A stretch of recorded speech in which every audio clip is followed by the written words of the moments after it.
we are going to make Yorkshire pudding. You've heard of it, but did you know it's just 4 simple ingredients? It's just, in my case, gluten-free flour, eggs, milk, and salt. And then you cook it in a little bit of oil. It's amazing. We use it as bread for our Thanksgiving dinners and our holidays. Easter, it kind of rises. So it's a great recipe and actually very simple. So let's get started. 1.25 cups of gluten-free Bob's Mill 1-to-1. It is important if you're using alternative flour to use the correct flour, because my daughter tried to use pancake flour in this and it did not rise very well. So we have the flour, and then we have a teaspoon, or actually 3/4 of a teaspoon of salt. You can use Himalayan salt. This is real salt. Real salt or Himalayan salt is a really good way to get your electrolytes, you know, your trace minerals. Really good way. And then the milk. Now I use So Delicious vanilla creamer, but straight up it's going to be a little bit too strong. So we're going to use 3/4 of a cup of So Delicious, and I'm going to pour it in. I like the vanilla creamer. It's just amazing. When we made this for Thanksgiving, every guest had at least 3 of them, and they were looking for more. And now we're going to make it a total of 1.25 cup by adding some warm water. I'm adding warm water because we do want it to be as close to room temperature as possible. Now this is one of the most important parts. Then you take a whisk. Do not use an automatic beater because it's too much. This is the most important part. If you can see, I don't know if you can see, it's lumpy. It should stay lumpy. I'm barely mixing it together. Like what did I do it? Like 6 times, 7 times around. It's super lumpy. Make sure it stays lumpy. Then you take 3 large eggs at room temperature. Room temperature is really important. So we have 1. And then you mix it in. And you don't mix it in a lot. Like, I don't know if you can see it, but it's not mixed in a lot. Mix in 1 at a time. So when we're doing this with the family around, we just chat and talk and kind of a little bit salivate because we know what's coming. So I'm mixing in 3 eggs. Again, it's not a lot, it's lumpy. Then you let it set for a half an hour at room temperature. That's very important. What will happen is you'll get tiny little bubbles. That's part of the whole raising process, and this is kind of like unleavened bread. Very nice. Again, it's gluten-free, dairy-free, but it's not vegan. There is eggs in here. So we're going to let that sit for a half an hour. I've heated this pan to 425. You cannot use a silicone pan. You have to use a metal pan. The metal, ooh, it's really hot. So I tried a few different oils. Rice bran worked really well. Avocado oil, it didn't rise as well. I really don't know why. The sunflower oil works really well.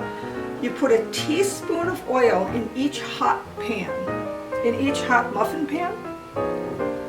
So just putting a teaspoon in each one.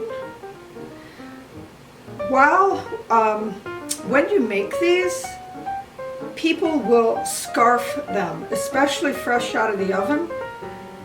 Most guests will eat at least 3, so you might want to make these in advance and reheat. If you do reheat them, if you do microwave them, just 5 seconds. Don't reheat them very much. They freeze really well.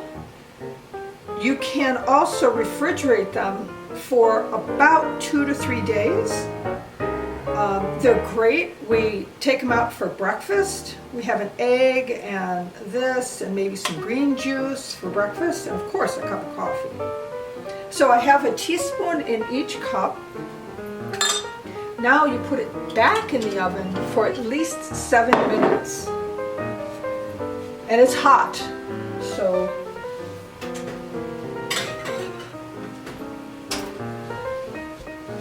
now we wait for 7 minutes.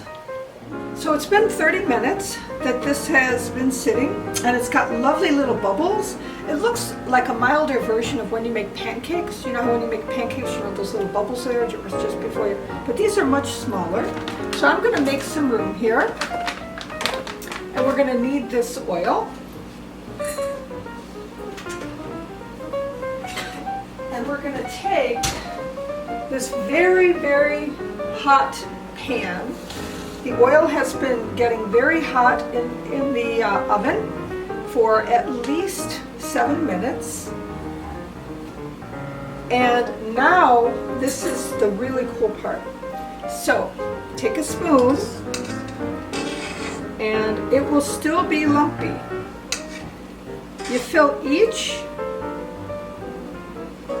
muffin tin a little bit, like about halfway. I'm going to have to go back and refill a few of these. It will still be a little bit lumpy, not terribly, but a little bit. Yorkshire pudding, I guess, came from the 1800s. It was something that the villagers used when they were cooking over over an open fire. They would put dough underneath the animal that was cooking over the fire, and when the animal's juices fell in the dough,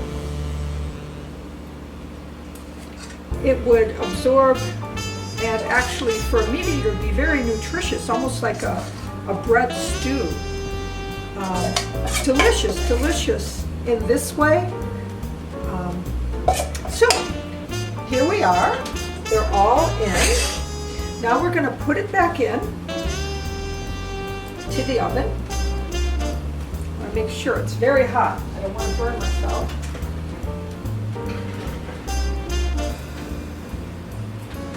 And you can't see it, but what I did was, because the oil, as they start to rise, they could spill the oil out into your oven. So I put another tray under that to catch any oil that might fall.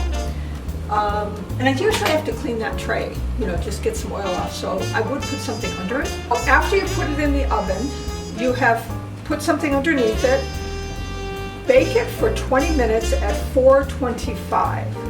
After 20 minutes to the dot, turn the heat down to 350 and bake it some more for about 15 minutes. You might even go to 20 minutes, but I don't think so. I think 15 minutes will be perfect. You want to get not a light brown, but a nice rich brown on the muffins. They will rise, which is way cool. Now, the recipe that I'm showing you actually stays risen. When my daughter makes them, and we've made them several times now, they always were really nice and puffy in the oven, and then when we took them out, they always fell like a souffle, because it honestly is like a little souffle. It's just eggs, water, salt, right, and some milk. But this does stay up, which is very nice. So let's wait for a few minutes, and we will see what happens. So here we go. Let's check out our Yorkshire pudding. Oh my goodness, look at that. Look at how lovely. Look at that. They just popped right up. Isn't that lovely? So, very hot, very hot. So I would recommend that you serve it warm. I'm going to grab a little knife here. A lot of times you don't even have to use a knife. They'll just come right out. We have these lovely little dinner rolls. See the little hole? See the little hole in there? What we do is actually, if you wanted to get creative, you could fill it with jelly, or if you're a meat eater, you could put some beef stew in there, like you could pour some beef stew over it. There's actually recipes out there with Brie cheese and rosemary. There's a lot of variations if you look online. You can slice them open and crack an egg over it, or put some eggs over it. You could sop it up with gravy. The other night what I did is we had some pesto, and I just reheated one and put pesto on it. It was so good. They're just lovely little guys. Again, once you make them, it will be one of your family favorites. And how many cool things. I mean, as gluten-free, dairy-free, how many times do we just make do? Well, we can make wonderful. And it's very easy. Almost done here. Look at all you get. Can you imagine bringing this to your table? Or, you know, if you have a hard time getting the kids to the dinner table, we're having Yorkshire pudding tonight. So here's our lovely product, Yorkshire pudding.